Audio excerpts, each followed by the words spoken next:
दोस्तों, एपी सिंह ने फिर से एक चाल चल दी। जैसे ही हिंदुस्तानी सरकार ने सीमा को सपोर्ट दी, जैसे ही हिंदुस्तान की सरकार ने तमाम तर प्रिंट मीडिया को ये खबर दी कि सीएए जो बिल है जो 2024 तक अमेंडमेंट किया है, उसमें 2014 से 10 साल का जो लोग इस कैटेगरी में आते हैं वो सब लोगों को नागरिकता मिलेगी, चाहे वो लीगल आए हों चाहे इनलीगल आए हों। तो ऐसे ही उसके साथ ही एपी सिंह ने भी अपनी चाल चल दी। एपी सिंह ने भी 4 तारीख को ही सुप्रीम कोर्ट में तमाम तर डिपार्टमेंट्स को एक लेटर लिख दिया, जो लेटर मैं आप लोगों के साथ शेयर करने वाला हूं।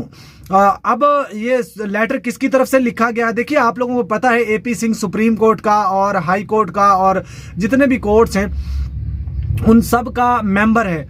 और दिल्ली बार एसोसिएशन के जो इस वक्त सेक्रेटरी हैं, उन्होंने एक उनकी तरफ से एपी सिंह ने एक एप्लीकेशन फाइल की है मिनिस्ट्री को और तमाम तर इदारों को, और ख़ास तौर पे सीएम को और पीएम को एक लेटर भेजा है, जिस लेटर में ये वाज़ह तौर पे लिखा गया है कि सीमा को सपोर्ट किस तरीके का देना है। तो मैं आप लोगों के सामने पढ़ के सुनाऊंगा, यहाँ पे दिखा भी दूंगा। कम्युनिटी गाइडलाइन की वजह से मैं उसको ब्लर करूंगा, लेकिन आपको मैं पढ़ के सुनाऊंगा कि उसमें क्या लिखा गया। तो आप लोग जानते हैं अभी हिंदुस्तान की सरकार ने एक फैसला लिया है कि पहले तो फैसला ये लिया था सीएए के बारे में कि 2014 तक 31 दिसंबर 2014 तक जो भी लोग बांग्लादेश, अफगानिस्तान, इंडिया, पाकिस्तान से वहाँ पे आए हैं उन लोगों को वो मिलेगी, नागरिकता मिलेगी। लेकिन जैसे ही अब सीमा को वहां रखने के लिए इन लोगों ने कानून में चेंज कर दिया। दोस्तों, कानून ही बदल के रख दिया, संविधान ही बदल के रख दिया। अब उसको बढ़ाकर 10 साल की एक्सटेंशन दे दी गई है और 10 साल तक उसको अब ये और वैलिड करके लेके जा रहे हैं। जी हाँ दोस्तों, 2014 से 2024 31 दिसंबर 2024 तक जो भी लोग पाकिस्तान, अफगानिस्तान और बांग्लादेश से हिंदुस्तान में एंट्री करेंगे, चाहे उनके पास वीजा हो चाहे ना हो, चाहे वैलिड डॉक्यूमेंट्स हो चाहे ना हो, उन लोगों को सबको सिटीजन मिलेगी। ये भोंडी हरकत की है मोदी सरकार ने। तो एपी सिंह ने भी इससे फायदा उठाते हुए दिल्ली बार एसोसिएशन के जो सेक्रेटरी हैं मिश्रा जी, उनके तरफ से एक अपने लेटर हेड के ऊपर एक एप्लीकेशन लिख कर दी है प्राइम मिनिस्टर को, जिसमें यह लिखा गया है कि आदरणीय प्राइम मिनिस्टर जी, उर्दू ट्रांसलेट करके बता रहा हूं आप लोगों को कि इसमें लिखा हो जाए, आदरणीय रिस्पेक्टेबल प्राइम मिनिस्टर जी, सीमा हैदर, जैसे ही आप लोगों ने सीए का लागू किया है जो 2024 तक जिसकी मियाद बढ़ाई गई है, तो इसके अनुसार अब जो सीमा हैदर हमारे जुबान पे चढ़ा हुआ है ना, सीमा हैदर, तो इसलिए हम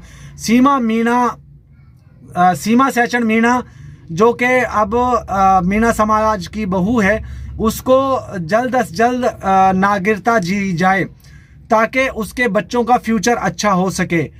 और हम सब निवेदन करते हैं, मतलब हम आपसे निवेदन करते हैं कि जल्द से जल्द सीमा हैदर को नागरिकता प्राप्त करके हमें खिदमत का मौका दिया जाए। मीना समाज आप लोगों का आभारी रहेगा। आगे नीचे उनके साइन है। तो ये अब एपी सिंह ने अपनी तरफ से चाल चल दी है। जाहिर बात है, देखिए कितनी भी कोशिश कर ले एपी सिंह, हर मकसद में कामयाब हो जाता है। सीमा के लिए बड़ी बड़ी सहूलतें दी जा रही हैं, ये याद रखिएगा। सीमा को बड़ी बड़ी सपोर्ट दी जा रही है, सीमा को फेवर दी जा रही है। हर काम में, जिस काम में एपी सिंह हाथ डालता है उसमें इनको कामयाबी मिल जाती है। लेकिन हैदर भाई की तरफ से अभी तक उनको, मोमिन मलिक जी या किसी और को, कोई कामयाबी नहीं मिल पाई है। अब हैरानगी इस चीज़ के दोस्तों, बहुत सारे लोग ये कहेंगे कि शायद सीमा हैदर मुस्लिम है तो वो इस कैटेगरी में नहीं आएगी। तो आप लोगों को याद है तारक फतेह भी तो मुसलमान था, जो पाकिस्तान से भागकर इंडिया गया, 10 साल वहां पे रहा और पाकिस्तान को और मुसलमानों को और इस्लाम को गालियां देता था, बुरा भला बोलता था, उसको भी तो शरण दी थी। तो सीमा को क्यों शरण नहीं देंगे? सीमा तो बल्कि जय श्री राम के नारे लगाती है। सीमा तो कहती है मैं पाकिस्तान में पूजा पाठ करती थी, सीमा तो कहती है मैं व्रत रखती थी पाकिस्तान में। तो सीमा को क्यों नहीं मिलेगा? 100% सीमा को भी ये मिलेगा। और बल्कि मैं तो ये कहता हूँ सीमा बहुत जल्द इसको अनाउंस करने वाली है, बहुत जल्द इसको दुनिया के सामने लेकर आने वाली है कि उसको वहां की सिटीजनशिप मिल चुकी है। मुझे नहीं पता कि हिंदुस्तान की सरकार को सीमा से क्या लाभ है, क्या लालच है, क्या फ़ायदा है, लेकिन ये बात ज़रूर है कि एक सीमा के लिए संविधान को बदल दिया गया, कानून में बहुत ज़्यादा चेंज कर दिया गया। और आप लोग देखिए कि कानून की धज्जियां उड़ा के रख दी हैं हिंदुस्तान की हुकूमत ने एक सीमा हैदर के लिए। बहरहाल अभी मैं वीडियो का एंड करता हूं दोस्तों।